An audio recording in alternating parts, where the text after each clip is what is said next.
Welcome to Samba Samba. Enjoy the video. You start by opening Capcut and creating a new project, then import the photo you want to edit. Once done, crop tightly around the subject to reduce background noise because sharper edges speed up the automatic mask. Make sure your app is updated so the Remove Background tool appears in Effects or Edit. If you use multiple photos, place the target image on its own track. This prevents accidental layer merges and keeps the background removal focused on one asset. You tap the photo layer and choose Edit, then Remove Background to let Capcut's AI generate an initial mask. After the automatic pass, switch to Brush to paint in areas the AI missed or erase to remove leftovers. Make sure to zoom in for hair and fine details.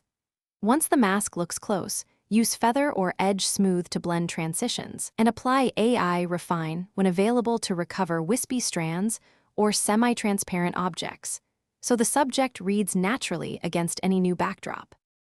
You add the new background beneath your subject layer, then scale and position both layers so perspective and lighting feel consistent.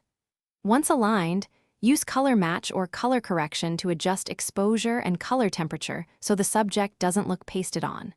When satisfied, test a short playback to spot halos or edge flicker, then export using your desired resolution.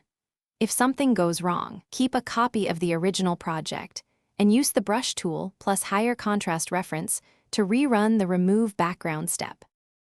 Thanks for watching. Consider subscribing if we helped you.